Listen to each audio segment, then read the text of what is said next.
हमसे कहा था दूसरा ढूंढो है। हाँ, तो आप अपने नेटवर्क देख लो खोल के कहाँ पर कहाँ में पोजीशन है ना। ये भी क्लास ले लो सब। क्लास ले लो देखे अपने देखो कहाँ चाहत है।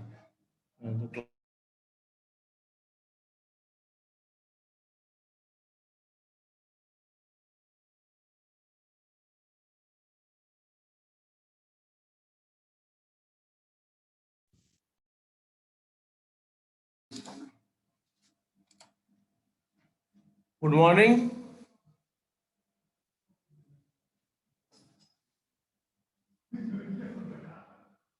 बेटा, आगे आवाज आ रही है क्लियर?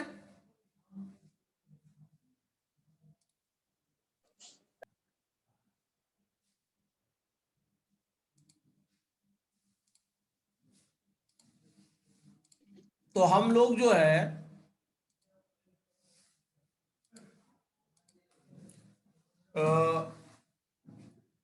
स्पीच और लिंग्विस्टिक जनरेशन के बारे में पढ़ाई कर रहे थे। क्लियर है बेटा?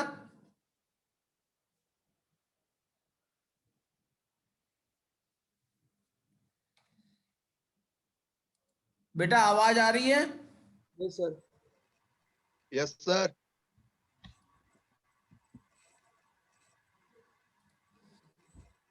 तो जो सबसे छोटा शब्द होता है, अगर शब्दों को ब्रेक करें तो हम लोग भी शब्दों का अंतर या उसका सलूशन तभी निकाल पाते हैं जब हमको उसके छोटे छोटे हिस्सों में उसको डिवाइड कर देते हैं। किसी बड़े शब्द का अगर मतलब निकालना है तो हमें क्या करना पड़ेगा? उसको छोटे छोटे हिस्सों में डिवाइड करना पड़ेगा, और इसी को कहा जाता है मॉर्फोलॉजी। क्लियर है मेरी बात? Yes sir. और मॉर्फोलॉजी के बाद अगली चीज आती है, क्या हमने जो शब्द लिखे हैं, जो हमने कमांड दिए हैं, वो सिंटैक्टिकल सही है, यानी उनका जो लिखने का तरीका है वो सही है कि नहीं सही है। तो वो सिंटैक्स चेक होता है। अब जैसे अगर हम कहते हैं मैं पानी पीऊंगा, तो पानी को खाया नहीं जा सकता है, पिया जा सकता है, लेकिन जो बंगाली लोग होते हैं वो कभी कहते हैं पानी खाबो। तो लैंग्वेज के साथ आपका सिंटैक्स भी चेंज होता रहता है। मेरा समझाने का मतलब ये है।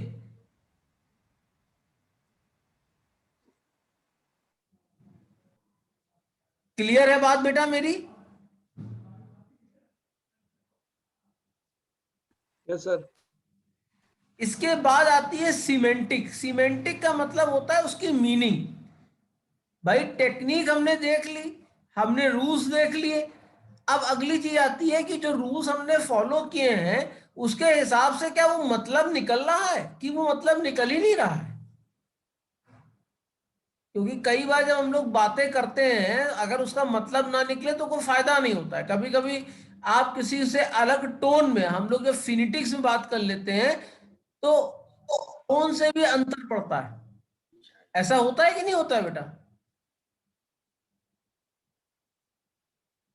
तो वो आता है सीमेंटिक में। और फिर आता है प्रैग्मेटिक। प्रैग्मेटिक का मतलब ये होता है कि सेंटेंस को अलग अलग, सेम सेंटेंस को अलग अलग सिचुएशंस में हम किस इफेक्ट के साथ यूज कर सकते हैं और उसका इंटरप्रिटेशन क्या होगा। जैसे मैंने कहा कि आप बहुत अच्छे हैं, लेकिन मान लीजिए आपने कोई गलती की हो और मैं कहूं बहुत अच्छे हो तुम, तो इसका मतलब क्या होगा कि मैं आपके ऊपर कमेंट कर रहा हूं, कॉम्प्लीमेंट नहीं दे रहा हूं। समझ रहे ना बेटा बात को? Yes sir. Yes sir. तो ये प्रैग्मेटिक हो गया। मतलब मैंने कहा बहुत अच्छे हो, लेकिन दैट डिपेंड्स कि हम किस कॉन्टेक्स्ट में बोल रहे हैं। उसके बाद आता है डिस्कोर्स। डिस्कोर्स का मतलब ये होता है कि जो हमने सेंटेंस बोला है उसके आगे का और उसके पीछे की अगर मीनिंग हमको पता लग जाए तो हम जो है उसका मीनिंग बड़ी आसानी से डिड्यूस कर सकते हैं। क्लियर है बेटा? Yes sir. तो ये स्टेप्स होते हैं हमारे एनएलपी पे।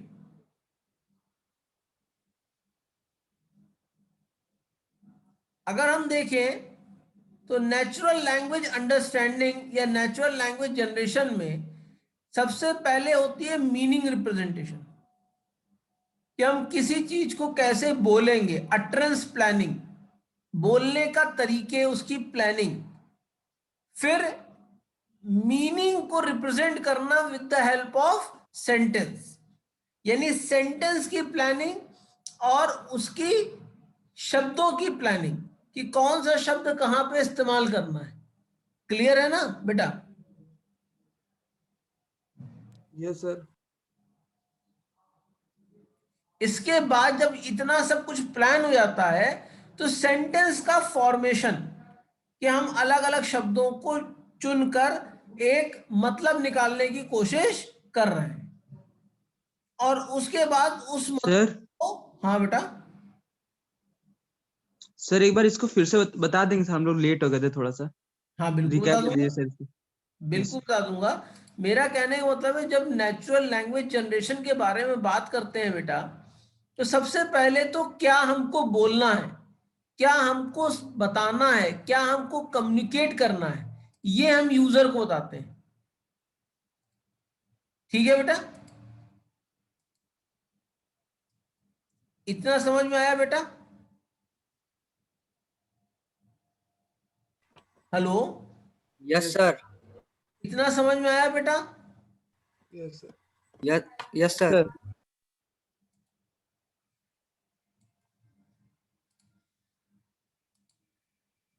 और उसके बाद जब इतनी प्लानिंग हो जाती है तो हम चूज करते हैं कि हम क्या सेंटेक्स बनाएंगे, मतलब सेंटेंस किस तरह से फ्रेम करेंगे, कौन कौन से शब्द उसमें इस्तेमाल करेंगे।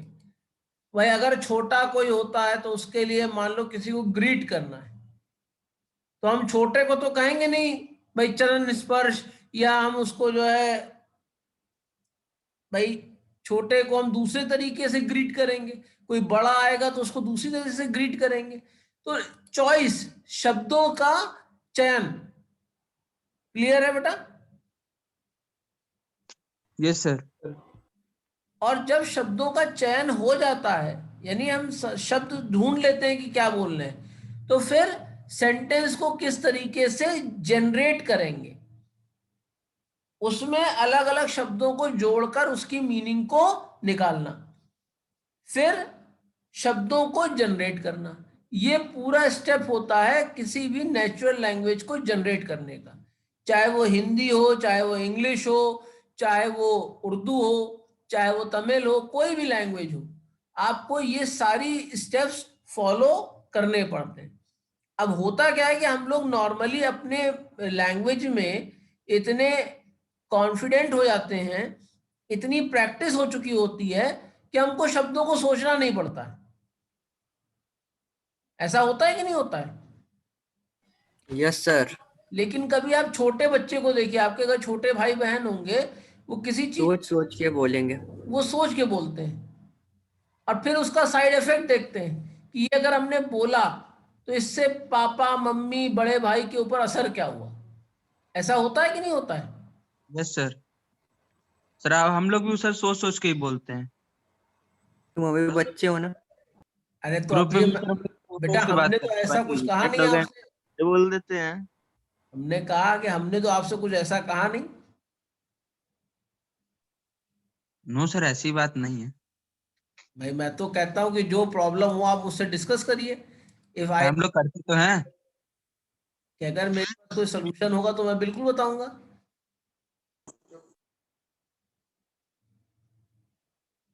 ठीक है बेटा, नेचुरल लैंग्वेज जनरेशन का आप फंडा समझ में आया आपको? सर मेरा सरप्राइज कुछ 4 का मार्क्स नहीं चढ़ा, बाकी सबका चढ़ गया। सरप्राइज क्विज 4 कल ही तो हुई है। जो कल हुई थी, जो कल हाँ हुई तो थी। उसका किसी का मार्क्स नहीं चढ़ा। किसी का नहीं चढ़ा है। नहीं भैया, हम इतने तेज नहीं हैं, हम भी ओके सर। आप ही लोगों से थोड़ा सा सीनियर है। और भाई मेरी जो है ट्यूट 2 तो जमा कर दो। कर दिए सर। तो मेरा जिस T21 का पता चला, मैं जमा किया था, आपको बताया भी था, हाँ, बोल रहे थे। आपका तो मैंने देख लिया, मैंने फिर ओके कह तो दिया था आपसे। अच्छा हुआ अच्छा, क्या मैं है कि सोचा कि आपके नाम से 2 लोगों ने एंट्री कर रखी है। अच्छा, जो दूसरा है उसको एग्जिट कर दीजिए, क्या ही क्या बोला जाए। हम एग्जिट नहीं कर सकते बेटा, हम केवल बच्चों को एंटर कर सकते हैं, हम बाहर भगा नहीं सकते। Okay sir. सर दूसरा वाला भी उसी दिन कर दिया था मैं तो। ठीक है बेटा, मेरा कहने का मतलब है अगर मान लो उस पे नहीं आ रहा हो, मान लो किसी का टर्न इन नहीं हो रहा हो और कोई प्रॉब्लम आ रही हो, तो you can also mail me. आपको मेरा मेल आईडी मालूम है? यस सर, कभी कभी मेल आता है। मैं मेल आईडी चैट पे लिखे दे रहा हूं, आप इसी मेल आईडी पे मेल कर दीजिए जिससे कि डिले ना हो बेटा, ठीक है?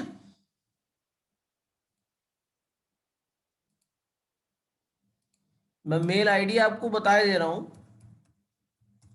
और ग्रुप पे भी बता दूंगा। मिल गई?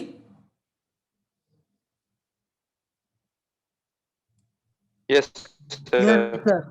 चैट पे सबको मैंने भेज दिया है, this is my mail ID. अगर आपको मान लो क्लासरूम पे सबमिट करने में दिक्कत हो रही हो तो आप इस पे जरूर भेज दीजिएगा, ठीक है ना? क्योंकि अब आपके पास टाइम नहीं ज्यादा रह गया है। आप इधर देख रहे होगे टेस्ट की इंटेंसिटी बढ़ गई होंगी।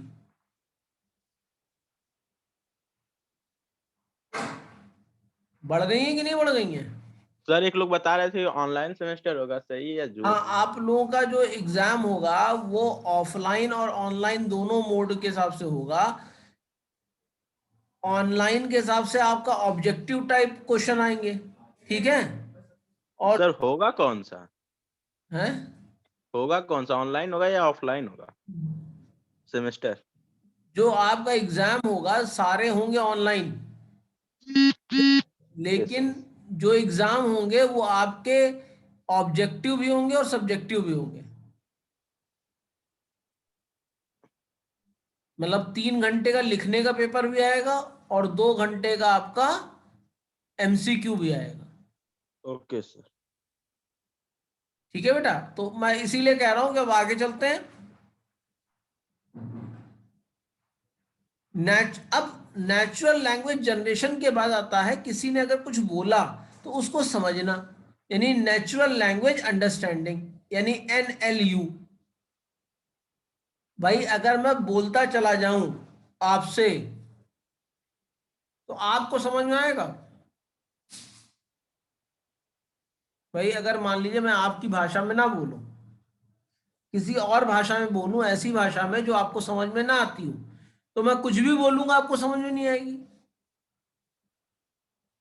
आपने देखा होगा कभी 2 तमिल लोगों को या 2 ऐसे लोगों को जो जिनकी भाषा आपसे भिन्न हो, जब उनको आपस में बात करनी होती है,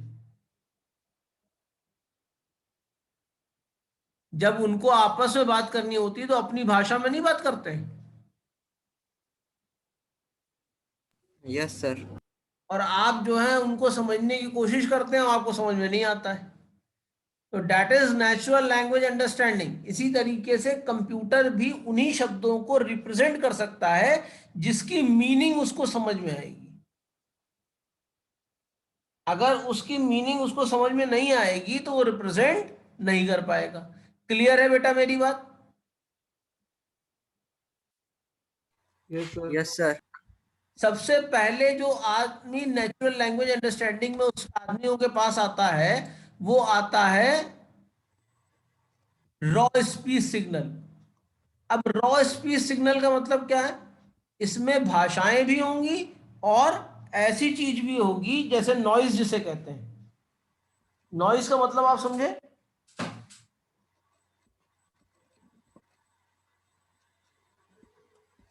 भाई नॉइज का मतलब आप समझे? Sir unwanted.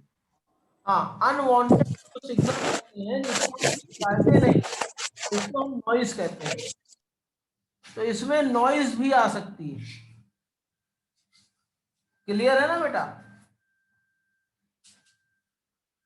Yes, sir.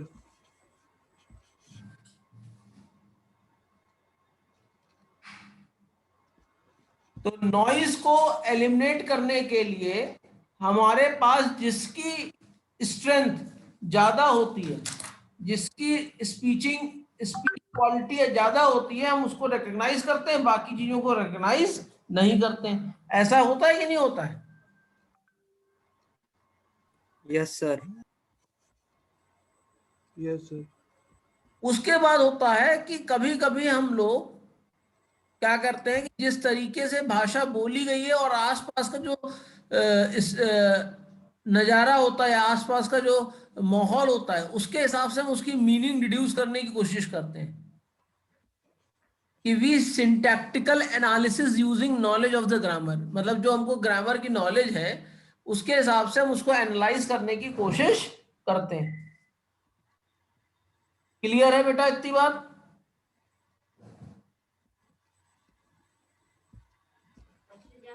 फिर सेंटेंस के स्ट्रक्चर से हम सेंटेंस का मतलब निकालने की कोशिश करते हैं कि इसका मतलब क्या है, और फिर partial representation of meaning of sentence, मतलब सेंटेंस का मतलब क्या हो रहा है, किस कॉन्टेक्स्ट में सेंटेंस बोला गया है, आगे और पीछे के सेंटेंस को मिलाकर हम उसकी मीनिंग को निकालने की कोशिश करते हैं। क्लियर है बेटा? तो अगर देखिए तो नेचुरल लैंग्वेज अंडरस्टैंडिंग में भी हमारे 5 स्टेप्स होते हैं। क्लियर है?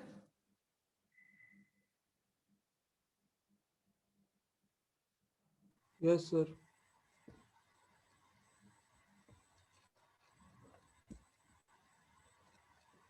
अब आप यहां पर देखिए नेचुरल लैंग्वेज अंडरस्टैंडिंग का एक डायग्राम बना हुआ है। तो सबसे पहले हमारे पास इनपुट और आउटपुट आता है। भाई एक हमारे पास डिवाइस होती है इनपुट आउटपुट की, और एक होती है प्रोसेसिंग की। प्रोसेसिंग के अलावा कुछ और डेटा भी हम यूज करते हैं जो मेमोरी यूनिट में स्टोर होता है, कि जो फ्रीक्वेंटली हम डिफरेंट साउंड यूज कर रहे हैं, ग्रामर जो है, ग्रामर में जो हमने सिंटैक्सेस यूज कर रखे हैं, मीनिंग हर शब्दों की, और उसके बाद किस कॉन्टेक्स्ट में उसको इस्तेमाल कर सकते हैं।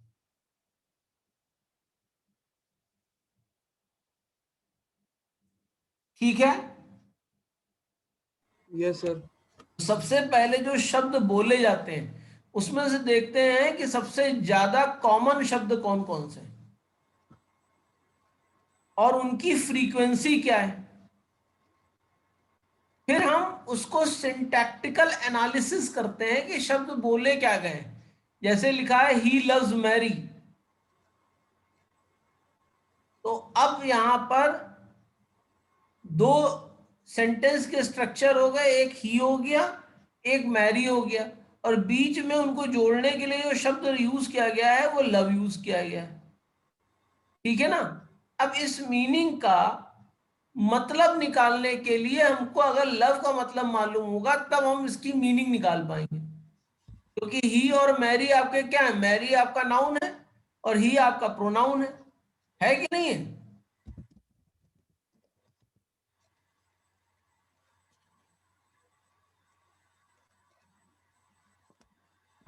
इस तरीके से आप उसका मतलब निकाले।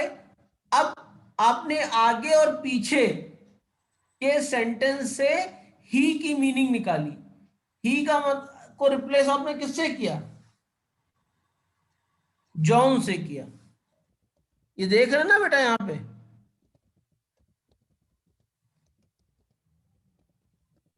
यहां पे तो एक्स था, ठीक है?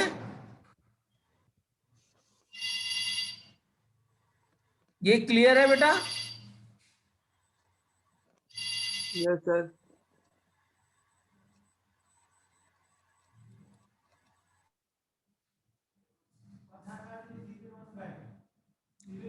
अब यहां पर अगर स्पोकन डायलॉग सिस्टम के बारे में बात करें तो सबसे पहले यूजर क्या है, वो कुछ बोलता है, जो वो बोलता है उसको रिकॉग्नाइज किया जाता है कि भाई उसने क्या बोला, और जब वो कुछ बोलता है तो उसको रिकॉग्नाइज करने के बाद हम स्पीच को जो भी शब्द यूज किए जा रहे हैं उनकी मीनिंग को निकालने की कोशिश करते हैं। ठीक है बेटा? क्लास क्लास जल्दी बताओ। क्या बताएं? क्या बताएं? बताइए बेटा, क्या बताना है? सर वो किसी और से बात कर रहा था। अब देखो, हम लोग जो है ये सब भी कर सकते हैं, क्लास के दौरान किसी और से भी बात कर सकते हैं। अगर ऑफलाइन क्लास होता तो केवल मुझसे बात कर रहे होते। चलो, फिलहाल स्पीच रिकग्निशन में क्या हुआ कि जब आदमी यूजर ने कुछ साउंड प्रोड्यूस की तो उसमें से अपने मतलब की चीज को हमने जो है एक्सट्रैक्ट किया। अब जो चीज एक्सट्रैक्ट की उसका मीनिंग क्या है, उसका इंटरप्रिटेशन किया। और फिर डिस्कोर्स इंटरप्रिटेशन का मतलब क्या हुआ कि उससे पहले बोले गए शब्द और उसके बाद में बोले गए शब्दों को मिलाकर उसके मतलब को, एग्जैक्ट मीनिंग को ट्रेस किया। क्लियर है इतनी बात?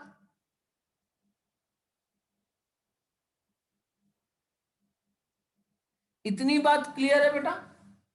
Yes sir. तो यहां से हमको पता चला, क्या पता चला कि यूजर क्या बोल रहा है, यूजर क्या बोलना चाहता है, ये चीज हमको पता लगी। क्लियर है मेरी बात? अब उसको हमें जवाब देना होगा। तो जवाब देने के लिए हमको स्पीच यानी जो टेक्स्ट है उसको ऑरा इंफॉर्मेशन में कन्वर्ट करना पड़ेगा, ऑडियो इंफॉर्मेशन में कन्वर्ट करना पड़ेगा। तो अब हम क्या करेंगे कि जो यहां से मीनिंग जनरेट हुई है, जो यहां से मीनिंग मेरी जनरेट हुई है, इस मीनिंग को हम डायलॉग सिस्टम में कन्वर्ट करेंगे। और डायलॉग सिस्टम क्या करेगा, उसकी मीनिंग के हिसाब से जो वर्ड्स आए हैं उसका एक रिस्पॉन्स जनरेट करेगा। और जो रिस्पॉन्स होगा उसको फिर लैंग्वेज ट्रांसलेशन यानी मशीन ट्रांसलेशन में कन्वर्ट करके हम यूजर को आउटपुट प्रोवाइड करेंगे। तो यहां पे अगर आ रहा है तो यहां पे इनपुट आ रहा है, और यहां से जो जा रहा है वो क्या जा रहा है, आउटपुट जा रहा है। तो 3 स्टेप उसके इनपुट को कैलकुलेट करने और समझने के लिए लग रहे हैं, और 3 स्टेप उसके आउटपुट को जनरेट करने में लग रहे हैं। क्लियर है बेटा इतनी बात?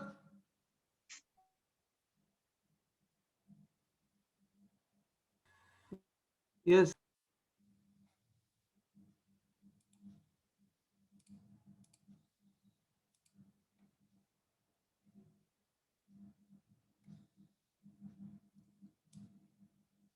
अब अगर आप पार्ट देखिए तो यहां पर हम लोगों ने यूज किया था सबसे पहले सिग्नल प्रोसेसिंग।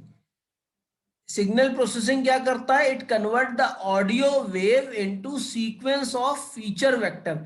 फीचर वेक्टर का मतलब क्या है, जो रिकॉग्नाइज वर्ड्स हैं उसमें कन्वर्ट करना। स्पीच रिकॉग्निशन क्या करता है, it decode the sequence of feature vector into a sequence of word. जैसे दा बोला या किसी ने दी बोला, आई एम द या आई एम दी, तो दा भी बोला जा सकता है, दी भी बोला जा सकता है। तो जितने भी वेरिएशन होंगे दा के, जो स्टोर होंगे उसको फॉर्म किया जाएगा। क्लियर है बेटा?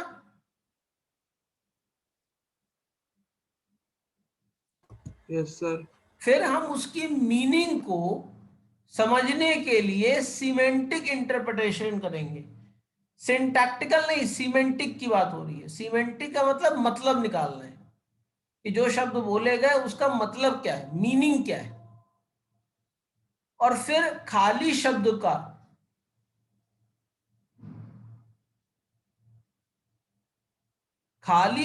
का कोई मतलब नहीं होता है। शब्द का मतलब उसके आगे यूज किए गए हुए सेंटेंस से और पीछे यूज किए गए सेंटेंस से ही उसका मतलब बनता है। और इस तरह के इंटरप्रिटेशन को कहा जाता है डिस्कोर्स इंटरप्रिटेशन। क्लियर है बेटा मेरी बात?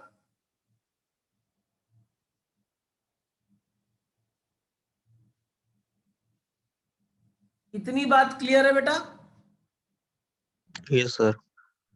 उसके बाद जब हमको समझ में आ गया कि क्या हमको बोलना यस सर। मतलब क्या हुआ, तो फिर हम डायलॉग बनाएंगे। डायलॉग का मतलब क्या, कि हम उसको रिप्लाई बैक करेंगे। रिप्लाई बैक करने के लिए हमको क्या करना पड़ेगा,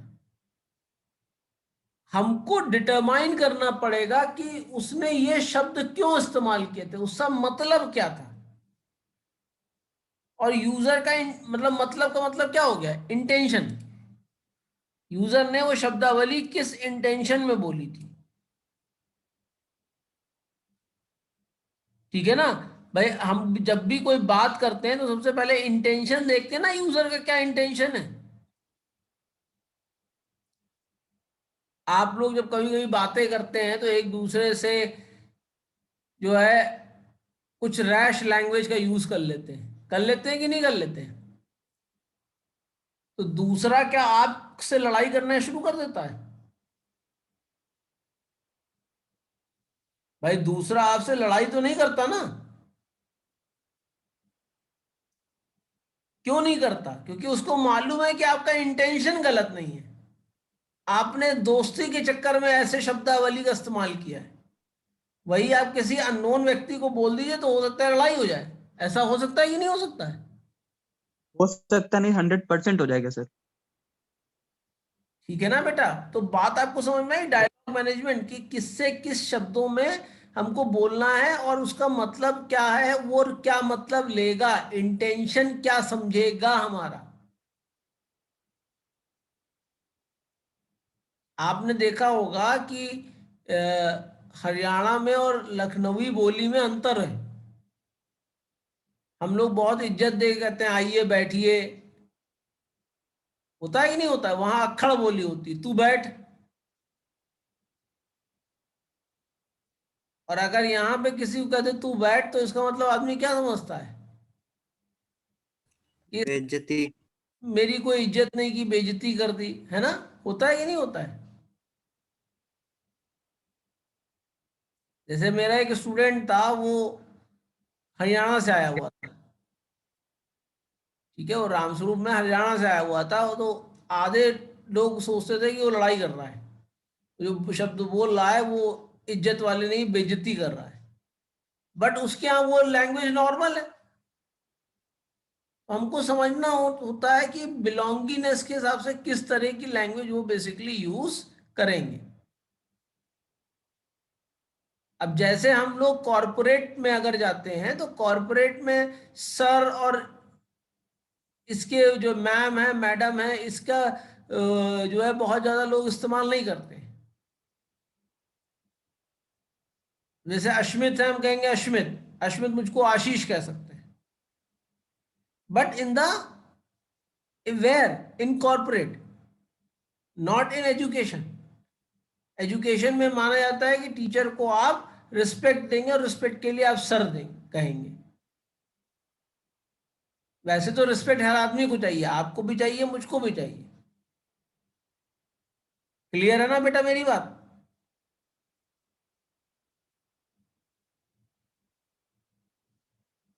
बेटा समझ में आ रही है बात? आज ज्यादा डिस्टर्ब यस सर। है वॉइस का? No sir. इसके बाद आती है स्पीच सिंथेसाइजेस, यानी जो शब्द हमने चयन करके बनाए, जो कैरेक्टर हमने फॉर्म किए, अब इसको हम कैसे वापस रिप्लाई करें in oral form, in audio response. तो आपको मैंने कई एग्जांपल बताए थे कि जैसे कि हम लोग जो है अडोब एक्रोबैट यूज करते हैं, फॉक्सिट रीडर यूज करते हैं। इसमें आप जो है पीडीएफ को रीड भी कर सकते हैं, और रीड करने के लिए आपको नहीं पढ़ना पड़ेगा, पीडीएफ रीड करके आपको जवाब दे देगा। आप गूगल में आपने देखा होगा, कोई शब्द लिखिए, उसका प्रोनाउंसिएशन आपको नहीं समझ में आ रहा हो, तो आप बड़े आसानी से उस पर टाइप करके उसका प्रोनाउंसिएशन समझ सकते हैं। गूगल आपको रिस्पॉन्स करके बताता है। ऐसा होता है कि नहीं होता है?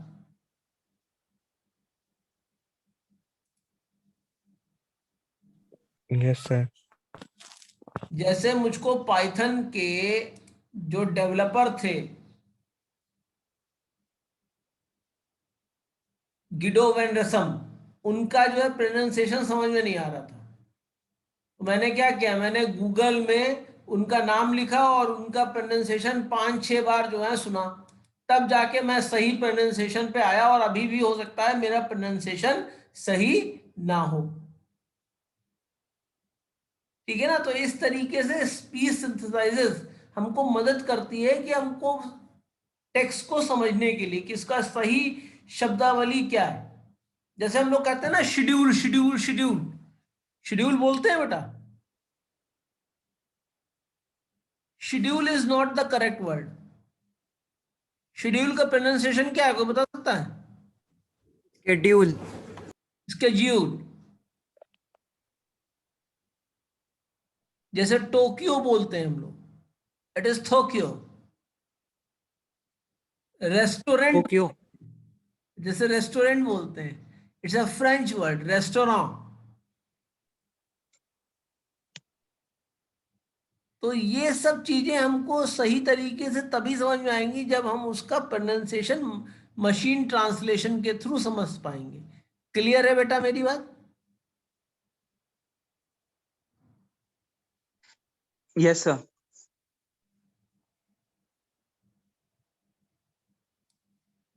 अगर लेवल ऑफ लैंग्वेज एनालिसिस देखिए तो सबसे पहला लेवल होता है फोनोलॉजी, फिर होता है मॉर्फोलॉजी, फिर होता है सिंटैक्स, फिर होता है सीमेंटिक, फिर होता है प्रैग्मेटिक, और सबसे लास्ट होता है डिस्कोर्स। डिस्कोर्स का मतलब ये हो रहा है कि हम आगे और पीछे सारे सेंटेंस को मिलाकर उसकी मीनिंग को निकालने की कोशिश कर रहे हैं। और फोनोलॉजी का मतलब ये होता है कि जो शब्द हम बोल रहे हैं वो है क्या। जैसे केमिस्ट्री अगर बोल रहे हैं तो chemistry you can never write with के। आप अगर केमिस्ट्री को लैंग्वेज के हिसाब से लिखना शुरू करिए, साउंड के हिसाब से लिखना शुरू करिए तो के आएगा। पर क्या के कहीं यूज होता है केमिस्ट्री में?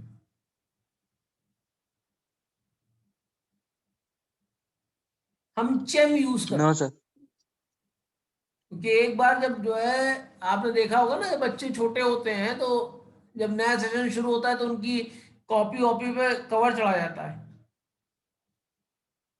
तो एक बार मेरे साथ ही ऐसा हो गया था, मैं कवर चढ़ा रहा था, अपना नाम लिख रहा था और केमिस्ट्री की स्पेलिंग मुझे नहीं याद हो रही थी। तो मैंने केमिस्ट्री की स्पेलिंग KEMSSTRY लिख दिया था। वो तो जब केमिस्ट्री लैब के बाहर पहुंचा तो मैंने देखा कि यहाँ तो सी से शुरू हो रहा है, यानी कहानी दूसरी हो गई। तो कभी कभी ऐसी चीजों का फिनिटिक यानी जो प्रोनाउंसिएशन वर्ड है, जो साउंड है, ये काफी मैटर करता है। जैसे हमारे एक पूर्व प्रधानमंत्री थे स्वर्गीय चंद्रशेखर जी, नाम सुना होगा आप लोगों ने। Yes sir. ये बिकॉज को कहते थे बिकाज। अगर अब आप नहीं है, बिकाज का मतलब अगर आप समझने की कोशिश करिए तो दिक्कत हो जाएगी।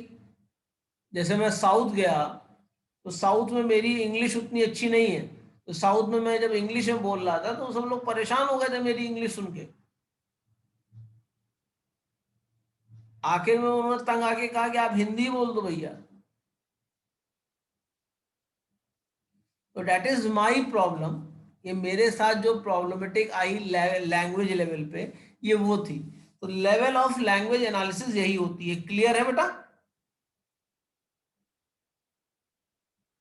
Yes Yes, sir. sir. कहीं कहीं सर जब आपके लैंग्वेज प्रॉब्लम आ रही होती है तो वो देखिए दूसरा वाला आपकी परिस्थिति को देख के समझता है कि क्या मतलब है। ऐसा होता है कि नहीं होता है? Yes sir. यस सर कि आपका अवस्था क्या है, आपका काल क्या है, उसको देख के वो मीनिंग निकालने की कोशिश करेगा। ठीक है, आगे चले। Yes. यस सर सर ये 9:45 ईमेल आईडी किससे सेंड किए हैं? बेटा, ईमेल आईडी सर? ये बेटा इसलिए सेंड किया है कि मान लीजिए कभी आपको प्रॉब्लम आ जाए, गूगल क्लासरूम पे कोई चीज सबमिट ना हो रही हो, जैसे ट्यूट है, यस सर। तो आप इस पे मेल कर दीजिएगा। Okay sir. अच्छा, 9:45 पे आपके पास एक सरप्राइज आएगी, ठीक है अभी, और आज आपको मालूम होगा 12 बजे फिर हम लोगों को मिलना है।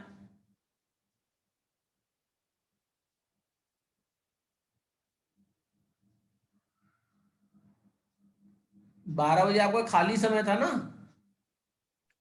बस वही खाली था सर आज। घबराओ नहीं, आधे घंटे क्लास लेके छोड़ दूंगा, ठीक है बेटा? Yes sir. बच्चे सर लोग एक एग्जाम रिक्वेस्ट क्यों दे थी रहे हैं? हाँ बताइए। सर, चारों पांचों चैप्टर्स के हम लोग को सर इम्पोर्टेंट क्वेश्चन जरा बता दीजिएगा। बेटा जितने ट्यूट में दे रहे हैं उतने तो इम्पोर्टेंट है ही हैं, बाकी जो होगा यस। क्वेश्चन बैंक बना के विद सॉल्यूशन यस सर। आपको दे दूंगा। सर कब तक? 15 जो है फरवरी तक के। अरे सर तब तो इंटरनल स्टार्ट हो जाएंगे। बेटा 1 महीना तो हमका कम से कम साथ में हमको भी तो दोगे, क्योंकि अभी जितनी मैंने तुमको पीपीटी दी है ये आपने देखा होगा यूनिट वाइज है। Yes sir. यस। आप अभी पीपीटी से पढ़ लो, हो सकता है 15 फरवरी से पहले ही आपको दे दूं, ठीक है बेटा? Sir yes sir. व्हाट्सएप पे फोटो भेजिए सर, ग्रुप पे देख लीजिए। किसकी भेज दी भाई? नहीं सर, अपनी एक भेज जाओगे सर।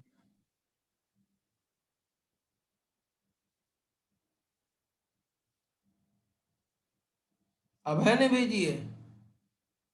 ग्रुप पे है सर। सर एआई वाले ग्रुप पे। हाँ हाँ, उसमें लिखा है कि 5,000 BPO employees at Tech Mahindra will be fired and replace by AI. Yes sir. ये तो अच्छी उतने फोटो लोग की है। नौकरी चली गई। एआई पढ़ लेते तो नहीं जाती।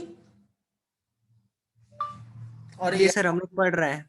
एआई कोई डिफिकल्ट थोड़ी ना है, एआई बहुत आसान है, आप देख ही रहे होगे अभी तक आपको यस सर। क्या लेकिन सर आपके जैसे difficult नहीं है। टीचर होना चाहिए। ना हमारे ऐसा खराब टीचर होना चाहिए। नहीं सर, अच्छा टीचर है। हाँ, और आप लोगों ने अभी तक फीडबैक नहीं जमा किया, आप लोगों के फीडबैक बहुत कम स्ट्रेंथ में जमा हुए हैं। सबमिट कर दिए सर। सर सेव के बाद सबमिट का ऑप्शन नहीं आ रहा है, सेव पे खत्म कर देना है ना। बेटा नहीं, सेव के बाद सबमिट का तब तक ऑप्शन नहीं आएगा जब तक आपने सारे टीचरों का नहीं कर रखा होगा। कर आप दिया है सर। देखिए, ध्यान से देखिएगा, एक दो चीजें एक्सपैंड नहीं हुई होंगी। सर आप एक कमेंट, सर खोल के दिखा दीजिए ना क्रोम पे। सर नहीं भैया, कमेंट भी करना है। नहीं सेव नहीं पे ही नहीं, हो जाता है। आप क्रोम पे खोल के एक एक करके देखिएगा, वो अपने आप खुल जाएगा, ठीक है बेटा? नहीं सर, कमेंट नहीं किया है तो उससे भी सबमिट का ऑप्शन नहीं आएगा। नहीं आएगा, कमेंट नहीं किया है तो उससे कोई फर्क नहीं पड़ता। बस आपने सारे टीचरों को मार्क किया हो, पहले तो अपना एक लिस्ट बना लो कितने टीचर आपको पढ़ा रहे हैं, यहां तक कि आपका एक सॉफ्ट स्किल भी होती होगी, यस सर। सॉफ्ट स्किल वाला मार्क किया है कि नहीं मार्क किया है, ध्यान दो। कर दिए सर। तो अभी पेपर होना है बेटा, आपने यस अपनी वो देखी होगी, क्या कहते हैं, लिस्ट, एग्जामिनेशन लिस्ट। सर। है। एंड सेमेस्टर की ना। हाँ यस सर। हम ही लोग के टाइम में इतना सब्जेक्ट आना था क्या सर? हाँ बेटा, ये बात तो है, तुमसे जस्ट पहले वाले जो सीनियर्स थे उनके में 3 ही थे, मतलब जो इस समय सेकेंड ईयर में है वो 3 ही 4 पढ़ रहे थे सब्जेक्ट। ये सब्जेक्ट सर। हम लोग में 6 और आई होप आप लोगों ने इतने ज्यादा सब्जेक्ट बस ऑनलाइन क्लास चल रही है। आप लोगों ने सर मूक्स की पढ़ा है बेटा, मूक्स का काम किया है, क्या सर? मूक्स का रजिस्टर्ड किया है नो सर, नो सर। बेटा? जो ये आपके पहली बार सुनने है क्या सर ये? कोर्स क्वार्टर है उनसे मूक्स के बारे में बात कर लीजिए, क्योंकि अगर आपको बीटेक ऑनर्स की डिग्री चाहिए। Hello sir. हाँ बेटा, हाँ बताओ बेटा, अनुभव बताओ। आवाज नहीं आ रही सर आपकी। अश्विन बताओ बेटा, क्या बात हुई, आवाज आई? यस सर, अब आई। हाँ बताओ बेटा। Yes sir.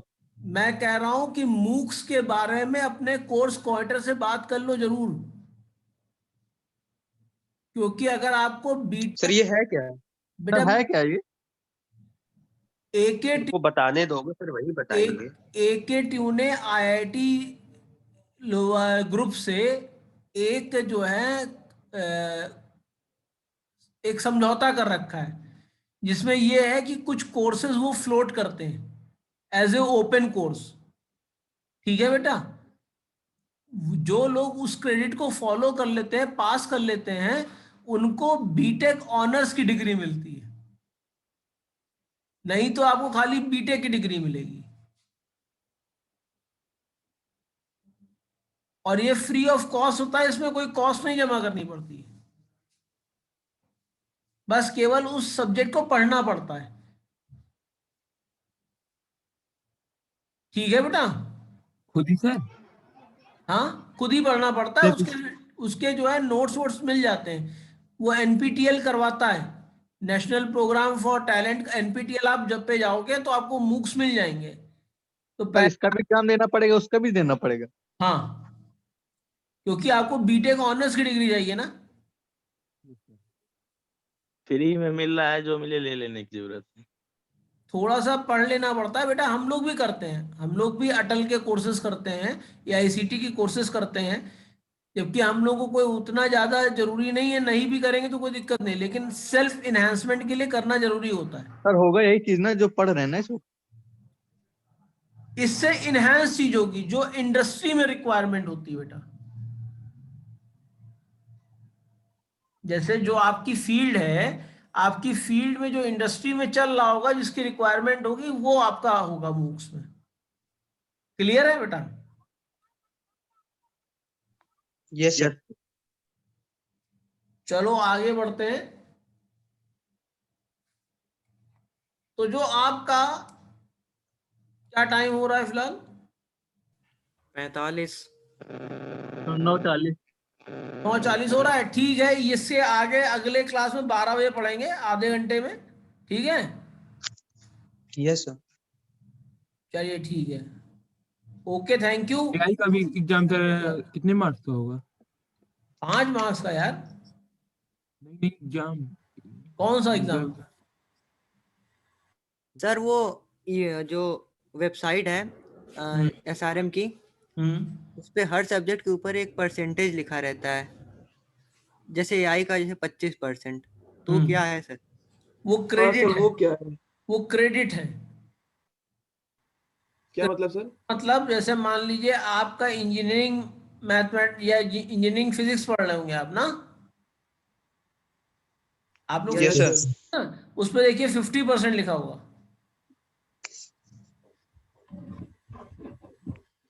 सर चेक करना पड़ेगा फिर से।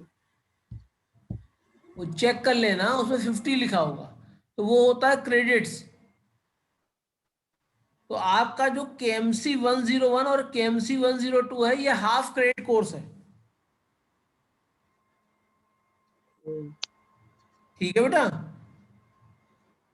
नहीं सर, वो परसेंटेज में इसमें लिखा है, तो जैसे फिजिक्स के लिए 41%, फिर वो बढ़ता जा रहा है जैसे जैसे ट्यूटोरियल सीट का जैसे नंबर चल रहा है या फिर कुछ और। क्रेडिट है। कहाँ पे आ रहा है, मुझे एक स्नैपशॉट जरा ग्रुप पे भेज देना, यस सर। तो मैं देख के बता दूंगा। ओवर सर लिखा है ओवरऑल ग्रेड परसेंटेज, आप स्क्रीनशॉट आपको भेज देता भेज हूँ। देना, अरे भाई और फिर मैं उसी के बेस पे इंटरनल मिलेगा, इंटरनल मिलेगा। आप स्नैपशॉट भेज देना, भेज देना, अगली क्लास में सर के डिस्कस किया जाएगा। अगले क्लास में बता दूंगा आपको। ठीक है बेटा?